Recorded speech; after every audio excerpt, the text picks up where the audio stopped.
So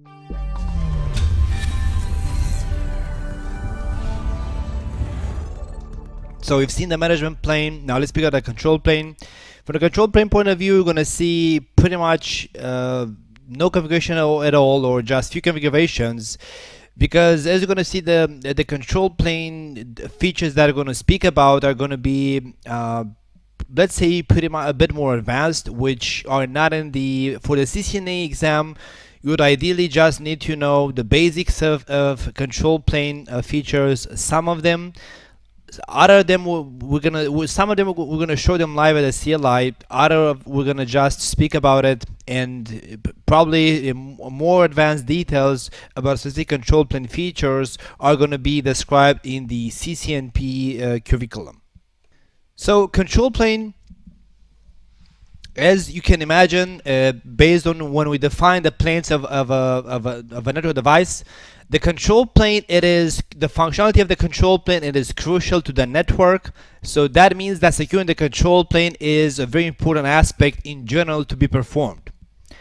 Because if you think about it, if the router is being attacked or flooded and its CPU is going to be rapidly hitting 90 to 100% load, then with high CPU, unexpected behavior can happen, like the router can reload or crash. And at the same time, because the router's CPU is overloaded, then it's not going to be able to process switch all of the control plane received packets, which means you're going to encounter packet drops on relevant and important protocols that the router should be processing, like for example routing protocol and ARP packet drops. And clearly, because router forwarding capability, which is the ultimate goal of a router or of a switch or of a firewall in general, of course the firewall scope is mainly to secure the traffic and then to route it, but in the end it doesn't matter if I secure the traffic if I cannot route it or send it to the destination. So all devices connected to the network devices, their primary scope is to actually be able to route the packets or switch the packets back and forward.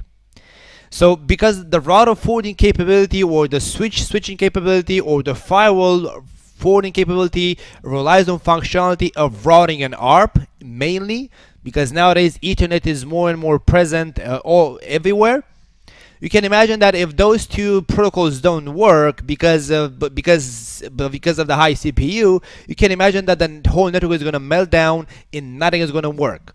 Like if you take your network, and let's say that in the core of your network, which connects everything, that device has a CPU problem. Its CPU got overloaded. It is being under attack. The control plane got attacked. The processor got overloaded, and then the router is going to start randomly dropping control plane packets, and it's going to start also randomly dropping R packets and routing protocol packets. You can imagine that if the control plane of that device in the core of the network breaks, then everything is going to be darkness. Nobody can speak with nobody else in the network, because everything passes to the center, the core of the network, and the core of the network is broken from control plane point of view, which means data plane is broken as well. And we don't have to even speak about the domino effect, the fact that a control plane the control plane of a router has, is constantly flapping. We don't even have to mention that is going to cause flapping also to other networks, to all of the other routers in the network. Like for example, if you and me have a BGP adjacency or OSPF adjacency, and I have a control plane problem, and I'm going to start dropping OSPF packets, then my adjacency with you is going to start flapping. Then that's going to cause an SPF rerun on your side. It's going to cause you to reflood all LSAs in the network. It's going to be a domino effect, which can cause the whole network to melt down and never recover that easily. So that's why we have to make sure that routing protocol packets have to be authenticated for protection against spoofing a list. So we're gonna have to secure the control plane of the router. But even when the control plane of the router is being secured, so I'm gonna make sure that the router is able to process all of the routing protocol packets and our packets. Those packets are still unsecure, so those protocols like routing protocols and ARP protocol is still susceptible to specific attacks.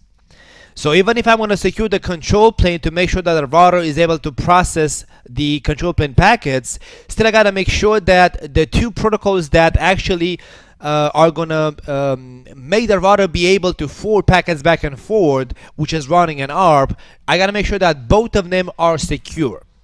Because anybody can connect a router in the network and start speaking OSPF or BGP or EIGRP, and if I have not configured authentication of those protocols in my network, then I'm going to be susceptible to spoofed OSPF packets, spoofed EIGRP packets, spoofed RIP packets, which means anybody can break my routing protocol and can inject spoofed routes in my routing table, and you can imagine where that leads to. Likewise, if our packets are spoofed because our protocol is very vulnerable, then that means that my IP to MAC binding is no longer going to be accurate. So I'm going to end up sending the packets to whoever knows or to nowhere in general. So I got to make sure that those two very important control plane protocols, ARP and routing protocols, are going to be authenticated at any point in time.